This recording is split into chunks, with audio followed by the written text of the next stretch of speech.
ಆಮೇಲೆ ಎಲ್ಲ ಸ್ಕ್ಯಾನಿಂಗ್ ಎಲ್ಲ ಮಾಡಾದ್ಮೇಲೆ ಗೊತ್ತಾಯ್ತು 3rd stage.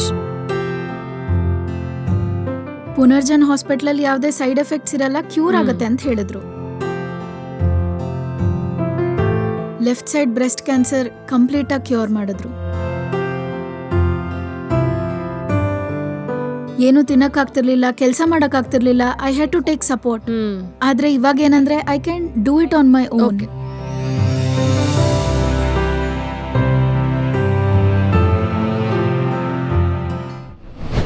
Welcome to Punarjan. ಇಲ್ಲಿ ಆಲ್ರೆಡಿ ಒನ್ ಟೈಮ್ ಯೂಸ್ ಮಾಡಿರೋ ಪೇಷಂಟ್ ಇದ್ದಾರೆ. ಅವ್ರ ಹತ್ರ ಚೇಂಜಸ್ ಇದೆಯಂತೆ. ಯಾವ ಚೇಂಜಸ್ ಅಂತ ಕೇಳೋಣ. ಸ್ಟಾರ್ಟಿಂಗ್ ಇಂದ ಅವ್ರಿಗೆ ಯಾವ ರೀತಿ ಪ್ರಾಬ್ಲಮ್ಸ್, ಯಾವ ರೀತಿ ಸಿಂಪ್ಟಮ್ಸ್ ಇಂದ ಈ ಕ್ಯಾನ್ಸರ್ ಅನ್ನೋದು ಶುರುವಾಯಿತು. ಪೇಷಂಟ್ ಇಲ್ಲೇ ಇದ್ದಾರೆ, ಅವ್ರನ್ನ ಕೇಳಿ ತಿಳ್ಕೊಳ್ಳೋಣ. ನಮಸ್ತೆ ಮೇಡಮ್. ನಮಸ್ತೆ. ನಿಮ್ ಹೆಸರು? ನನ್ನ ಹೆಸರು ಜಯಲಕ್ಷ್ಮಿ ಅಂತ. ಓಕೆ, ಎಲ್ಲಿಂದ ಬರ್ತಿದ್ದೀರಾ? ನಾನು ಹೈದರ್ಗೂಡ ಇಂದ ಬರ್ತಾ ಇದ್ದೀನಿ. ಓಕೆ, ನಿಮ್ ಏಜ್ ಎಷ್ಟಿರ್ಬೋದು? ನನ್ಗೆ 49 years. 49 years.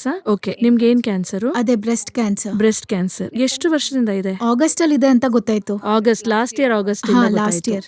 ಓಕೆ, ಸರ್ಜರಿ ಏನಾದ್ರೂ ಮಾಡಿದಾರಾ ಮೇಡಮ್? ಹೌದು, ಮಾಡಿದ್ರು. ಓಕೆ, ಆಕ್ಚುಲಿ ನಿಮ್ಗೆ ಹೇಗ್ ಸ್ಟಾರ್ಟ್ ಆಯ್ತು ಮೇಡಮ್? ಲಂಪ್ ತರ, ಗಡ್ಡೆ ತರ ಹಾ ಬಂದಿತ್ತು? ಹೌದು. ಅಂದ್ರೆ ಅದೇ ನಿಮ್ಗೆ ಅದು- ಪೊಟ್ಯಾಟೊ ಸೈಜ್ ಅಲ್ಲಿ ಇತ್ತು. ತುಂಬಾ ದೊಡ್ಡದಾಗಿತ್ತಾ? ಹೌದು, ತುಂಬಾ ದೊಡ್ಡದಾಗಿತ್ತು. Okay. ಮೊದ್ಲು ನನಗ್ ಗೊತ್ತಾಗ್ಲಿಲ್ಲ. ಆಮೇಲೆ ಆಂಜಿಯೋಗ್ರಾಮ್ ಮಾಡಿದ್ವಿ. ಸ್ವಲ್ಪ ಹಾರ್ಟ್ ಅಲ್ಲಿ ಹಾರ್ಟ್ ಬೀಟ್ ಪ್ರಾಬ್ಲಮ್ ಇತ್ತು. ಸೊ ಅದಾದ್ಮೇಲೆ ಆಂಜಿಯೋಗ್ರಾಮ್ ಮಾಡಿದ್ವಿ, ಮೆಡಿಸಿನ್ ಎಲ್ಲ ತಗೊಂಡ್ವಿ. ಆಂಜಿಯೋಗ್ರಾಮ್ ಎಲ್ಲ ಮಾಡಿದ್ಮೇಲೆ ಅದ್ರಲ್ಲಿ ಒಂದ್ ಲಂಪ್ ಕಾಣಿಸ್ತು. ಸೊ ಆಂಜಿಯೋಗ್ರಾಮ್ ಮಾಡಿದ್ಮೇಲೆ ಬ್ಲಡ್ ಕ್ಲಾಟ್ ಆಗಿದೆ ಅಂತ ಗೊತ್ತಾಯ್ತು. ಓಕೆ, ಆಮೇಲೆ ಎಲ್ಲ ಸ್ಕ್ಯಾನಿಂಗ್ ಎಲ್ಲ ಮಾಡಾದ್ಮೇಲೆ ಗೊತ್ತಾಯ್ತು 3rd ಸ್ಟೇಜ್ ಕ್ಯಾನ್ಸರ್ ಅಂತ. ಓಕೆ. ಕೂಡ್ಲೆ ಕೀಮೋ ಸ್ಟಾರ್ಟ್ ಮಾಡಿದ್ವಿ. ಕೀಮೋ ಎಲ್ಲ ಸ್ಟಾರ್ಟ್ ಮಾಡಿದ್ಮೇಲೆ ದೊಡ್ಡ ಸೈಜ್ ಇಂದ ಚಿಕ್ಕ ಸೈಜ್ ಬಂದ್ಮೇಲೆ ನವೆಂಬರ್ 23rd ಗೆ ಲೆಫ್ಟ್ ಸೈಡ್ ಬ್ರೆಸ್ಟ್ ಕ್ಯಾನ್ಸರ್ ನ ಕಂಪ್ಲೀಟ್ ಆಗಿ ತೆಗೆದ್ಬಿಟ್ರು. ಓಕೆ, ಬ್ರೆಸ್ಟ್ ಕಂಪ್ಲೀಟ್ ಆಗಿಬಿಟ್ರು. ಓಕೆ, ಅದು ಕ್ಲಿಯರ್ ಆಯ್ತಾ ಮೇಡಮ್ ಅವಾಗ? ಓಕೆ, ಅದಾದ್ಮೇಲೆ ಏನಾಯ್ತು? ಅದಾದ್ಮೇಲೆ ಟಾರ್ಗೆಟ್ ಪ್ಲಸ್ ಕೀಮೋ ಎರಡನ್ನೂ ಮಾಡಿದ್ರು. ಸೊ ಇಟ್ ವಾಸ್ ಸ್ವಲ್ಪ unbearable. Vomit sensation, leg pain, body pain, ಸ್ವಲ್ಪ ಸೈಡ್ ಎಫೆಕ್ಟ್ಸ್ ಇದೆ. ಇತ್ತು. ಓಕೆ, ಅಂದ್ರೆ ಸರ್ಜರಿ ಮಾಡಿದ್ಮೇಲೂ ಈ ಟ್ರೀಟ್ಮೆಂಟ್ಸ್ ಎಲ್ಲ ಬೇಕಾ? ಅಂದ್ರೆ ಅದಕ್ಕೆ ಯಾಕಂದ್ರೆ ಕಾರಣ? ಫೀವರ್ ಎಲ್ಲ ಬರ್ತಾನೆ ಇತ್ತು. ಓಕೆ. ಟಾರ್ಗೆಟ್ ಕೀಮೋ ಎಲ್ಲ ತಗೊಂಡ್ರೆ ವೀಕ್ಲಿ ಫೀವರ್ ಬರ್ತಾನೆ ಇತ್ತು. ಅದಾದ್ಮೇಲೆ ಎಲ್ಲಾ ಟೆಸ್ಟ್ ಗಳೆಲ್ಲ ಮಾಡಿದ್ಮೇಲೆ ಕೀಮೋ 1 month ಗೆ ಸ್ಟಾಪ್ ಮಾಡ್ಬಿಟ್ರು. ಅದಾದ್ಮೇಲೆ ನನಗೆ ಗೊತ್ತಾಗಿದ್ದು ಈ ಪುನರ್ಜನ್ ಹಾಸ್ಪಿಟಲ್ ಬಗ್ಗೆ. ಇಲ್ಲೇನು ಸೈಡ್ ಎಫೆಕ್ಟ್ಸ್ ಇರಲ್ಲ ಅಂತ. Okay. So I came here. Okay, ಅಂದ್ರೆ ನೀವು 1 month ಯೂಸ್ ಮಾಡಿದ್ರಿ. ಈ 1 month ಅಲ್ಲಿ ನಿಮ್ಗೆ ಏನ್ ಅನಿಸ್ತಾ ಇದೆ? ಬೆಟರ್ ಅನ್ನಿಸ್ತಾ ಇದೆ. ಅಂದ್ರೆ ಬೆಟರ್ ಅಂದ್ರೆ ಏನು ತಿನ್ನಕ್ಕಾಗ್ತಿರ್ಲಿಲ್ಲ, ಕೆಲಸ ಮಾಡಕ್ಕಾಗ್ತಿರ್ಲಿಲ್ಲ. I had to take support.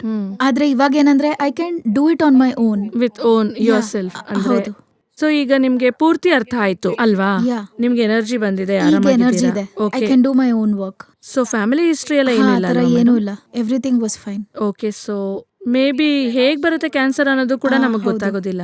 So ನೀವು ಹೇಳ್ಬೇಕು ಅಂದ್ರೆ ಈಗ ಹೆಲ್ತಿಯಾಗಿ ತಯಾರಾಗ್ತಾ ಇದ್ದೀರಾ. First visit already 1 dose ತಗೊಂಡಿದ್ದೀರಾ. ಎಷ್ಟು ಡೋಸ್ ತಗೊಳ್ತಿದ್ದೀರಾ ದಿನ? ಅಂದ್ರೆ ಸ್ಟಾರ್ಟಿಂಗು 2 ಮಾರ್ನಿಂಗ್ ಅಂಡ್ ನೈಟ್.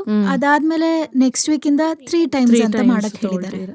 ನಿಮ್ಗೆ ಫುಡ್ ಇಂಟೇಕ್ ಎಲ್ಲ ಚೆನ್ನಾಗಿ ಇಂಪ್ರೂವ್ ಆಗಿದೆಯಾ? ಸ್ಲೀಪ್ ಎಲ್ಲ ಚೆನ್ನಾಗಿದೆಯಾ? ನಿದ್ದೆ ಚೆನ್ನಾಗಿ ಬರ್ತಿದ್ಯಾ? Everything is fine. Okay madam, ನಿಮ್ಗೆ ಒಳ್ಳೇದಾಗ್ಬೇಕು ಅಂತ ನಾವು ಕೋರ್ಕೊಳ್ತಾ ಇದೀವಿ. ಮತ್ತೆ ಒಳ್ಳೇದಾದ್ಮೇಲೆ ಸಿಗೋಣ. Okay, thank you.